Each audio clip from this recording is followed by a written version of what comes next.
నాచపల్లిలో తెలంగాణ జనసేన నేతలతో పవన్ కళ్యాణ్ సమావేశం కానున్నారు. అనంతరం ధర్మపురి నరసింహస్వామిని పవన్ దర్శించుకోనున్నారు.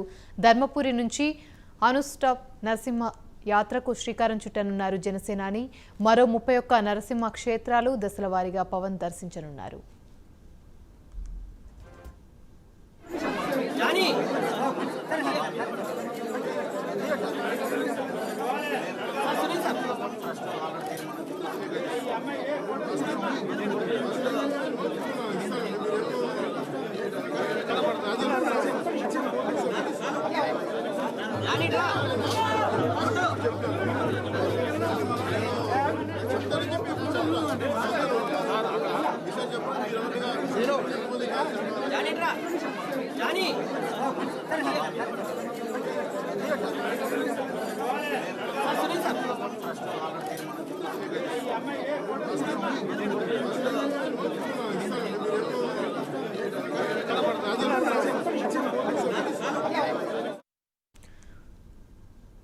రైట్, నాచుపల్లిలో తెలంగాణ జనసేన నేతలతో పవన్ కళ్యాణ్ సమావేశం కానున్నారు. ఇదే అంశానికి సంబంధించి మరిన్ని వివరాలు మా ప్రతినిధి నాగేంద్ర లైవ్ ద్వారా అందిస్తారు.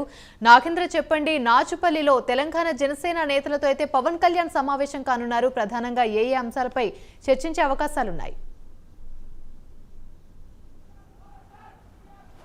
Thank you Yamini. నాచుపల్లిలో ఉన్నటువంటి బృందావన రిసార్ట్లో పవన్ కళ్యాణ్ జనసేనకు సంబంధించినటువంటి కోఆర్డినేటర్స్తో పాటు ముఖ్య నాయకులందరితో కూడా సమావేశమయ్యారు. ఈ సమావేశంలో కీలకంగా రాబోయేటటువంటి ఎన్నికలకు సంబంధించినటువంటి అంశం కేంద్రంగానే ఈ సమావేశం జరగబోతుంది. రాబోయేటటువంటి ఎన్నికల్లో జనసేన ఏ విధమైనటువంటి వ్యూహాలతో వెళ్ళాలి, అదేవిధంగా ఏ విధమైనటువంటి భవిష్యత్ కార్యాచరణ తయారు చేసుకోవాలనే దానిపైనే జనసేన అధినేత పవన్ కళ్యాణ్ నాయకులందరికీ కూడా దిశానిర్దేశం చేయబోతున్నారు. ముఖ్యంగా ఇప్పటికే తెలంగాణ రాష్ట్రంలో జనసేన పోటీ చేస్తుందంటూ కూడా పవన్ కళ్యాణ్ ప్రకటించినటువంటి నేపథ్యంలో ముఖ్యంగా తెలంగాణ రాష్ట్రంలో జనసేన ఎక్కడెక్కడ బలమైనటువంటి కేడర్ ఉన్నదన్న దానిపైన పూర్తిగా ఇప్పటికే ఒక నివేదికను సైతం తయారు చేసే పనిలో జనసేన ఉన్నది, జనసేన పార్టీ ఉంది.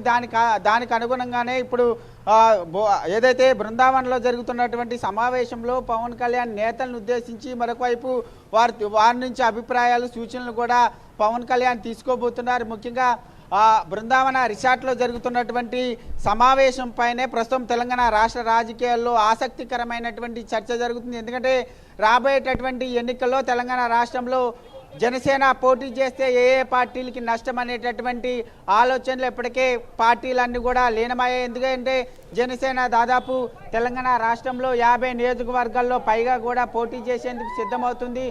ఒకవేళ 50 నియోజకవర్గాల్లో జనసేన పోటీ చేస్తే కాంగ్రెస్ పార్టీ, మరొక వైపు బీరాజ్కి సంబంధించినటువంటి పార్టీలకి ఏ విధమైనటువంటి నష్టం కలుగుతుందన్నది కూడా పార్టీలు అంచనా వేసే పనిలో పడ్డాయి. మరొక వైపు బృందావన రిసార్ట్ కేంద్రంగా జరుగుతున్నటువంటి సమావేశంలో కీలకంగా ముఖ్యంగా జనసేనకు సంబంధించినటువంటి ముఖ్య నేతలు, కోఆర్డినేటర్లకు సంబంధించినటువంటి ఈ సమావేశంలో జనసేన అధినేత పవన్ కళ్యాణ్ వారందరికీ కూడా దిశానిర్దేశం చేస్తున్నారు.